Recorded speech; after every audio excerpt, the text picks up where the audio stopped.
तो देखिए, वार और पलटवार इस वक्त जोरों पर है, लेकिन यहाँ इस वक्त सियासत जो है वो काफी गरमाई हुई है। बीजेपी एक तरफ कह रही है अब की बार 400 पार, तो दूसरी तरफ राहुल गांधी ने अभी हाल ही में 150 का भी अपना जो है वो लक्ष्य बता दिया है। तो ऐसे में सवाल यहाँ पर ये कि कांग्रेस क्या बैकफुट पर आती हुई दिख रही है। सवाल बहुत सारे हैं, साथ ही टोंक की भी हम बात करेंगे और आपको अभी नीचे लिए चलते हैं। महाभारत एक्सप्रेस पर इस वक्त हम सवार हैं, आप लोग यहीं रुकेगा, मैं आती हूँ, फिर उसके बाद आपके पास फिर से लौटेंगे हम। और आइए इस लिफ्ट के जरिए नीचे चलते हैं, क्योंकि जनता का मूड भी भांपना है, उनसे भी बात करनी है और नीचे पूरी तैयारी हमारे पैनल के साथ भी खास है। और उस पैनल से हम बात करेंगे, जानेंगे कि आखिर इस बार टोंक सवाई माधोपुर सीट का हाल क्या है। और देखिए, मिर्च मंडी के लिए भी ये इलाका बहुत ज्यादा मशहूर है अपने ऐतिहासिक किलों और इसके साथ साथ जो यहाँ पर ऐतिहासिक विरासत के तौर पर जो किले हैं उसके लिए भी जाना जाता है। तो काफी महत्व इसका है। और देखिए, जनता जनार्दन भी हमारे बीच है, मैं आप सबके पास आऊंगी, अपने अपने सवालों को जरा आप यहाँ पर तैयार रखिएगा। लेकिन पहले अपने पैनल का रुख करते हैं और महाभारत एक्सप्रेस पर जो हमारे खास मेहमान हमने यहाँ पर बुलाए हैं, एक एक करके उनका स्वागत सबसे पहले मैं करती हूँ। शुरुआत आप ही से कर लेती हूँ। ये बताइए, माहौल इस बार क्या है? इस बार लग रहा है कि कोई फाइट मिल रही है या फिर नहीं? देखिए, माहौल पूरा भारतीय जनता पार्टी के पक्ष में है और दुनिया नरेंद्र भाई मोदी को चाहती है, इसमें कोई शक नहीं है। हम 400 पार करेंगे। 400 पार का नारा आपने भी यहाँ से दे दिया, मतलब फाइट कोई नजर नहीं आ रही?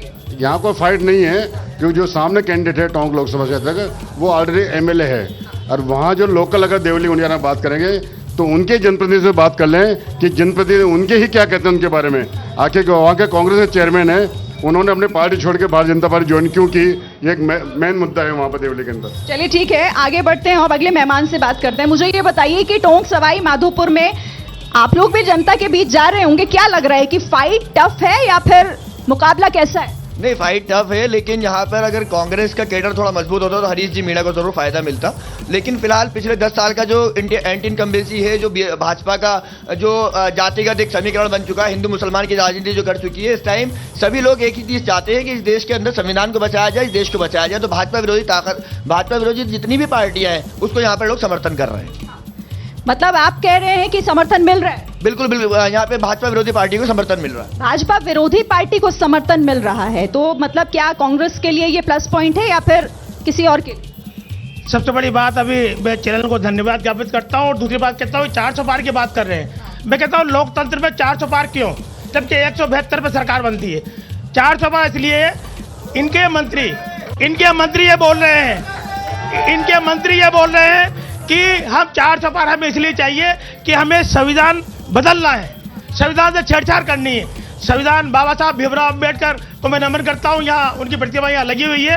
और संविधान को बदलने के लिए जो कुचित प्रयास किया जा रहा है, ये बहुत ही घृणित प्रयास है संविधान को बदलने। लेकिन वो तो कहते हैं हम बदलाव चाहते हैं ताकि देश तरक्की करे, और आरोप ये लग रहा है कि वो दरअसल 400 पार का नारा इसीलिए दे रहे हैं क्योंकि वो चाहते ही नहीं कि विपक्ष रहे। 400 पार आखिर में मोदी जी इस बात को बताएं, इनका संगठन बताए इस बात को कि देश के अंतर्गत 10 साल प्रधानमंत्री रहे और जनता के लिए, किसानों के लिए, महिलाओं के लिए, युवाओं के लिए, रोजगार के लिए, इनके लिए उन्होंने क्या किया। जनता इसे बेवकूफ़ थोड़ी है कि कोई ये वोट है, देश की सरकार चुनने के लिए वोट है। ये कोई दिग्गी कल्याण महाराज का या किसी मंदिर का या मस्जिद का प्रसाद तो नहीं है जो चाहेंगे 400 पार दे देंगे। ये जनता जान चुकी है 10 साल में मोदी जी ने कुछ नहीं किया। कांग्रेस ने क्या किया ये बताइए? कांग्रेस का 10 साल का शासन था, रोजगार गारंटी कांग्रेस ने दी मनमोहन सिंह जी के शासन में, स्वास्थ्य का अधिकार दिया, एजुकेशन का अधिकार दिया और सूचना का अधिकार उन्होंने दिया। फिर विधानसभा में बाहर क्यों कर दिया गया, इसका भी आप जवाब तैयार रखिएगा। लेकिन क्योंकि मैं आपसे जवाब ले लेती हूँ, उनका सवाल आप ही से है और वो कह रहे हैं कि आप लोगों ने दरअसल परेशान कर दिया है जनता को, इसीलिए जनता मूड बना चुकी। ये नहीं बताया उन्होंने क्यों परेशान है जनता। बाकी जनता की सारी इच्छाएं प्रधानमंत्री मोदी ने पूरी की है।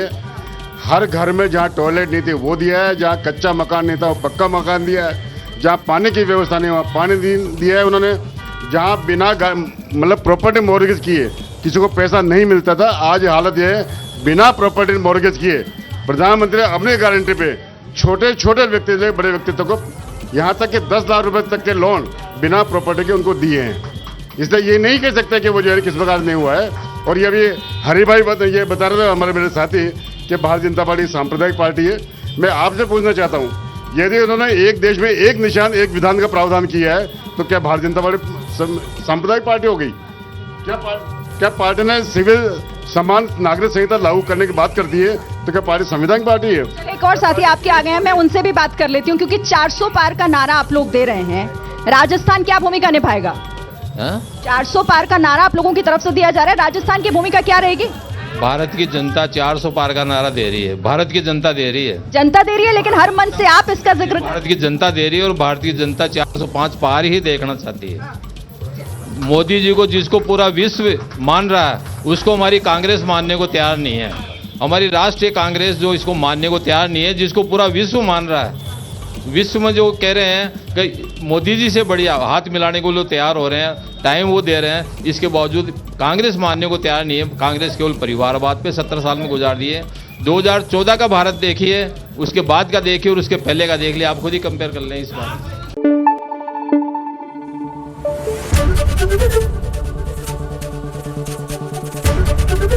एबीपी न्यूज आपको रखे आगे।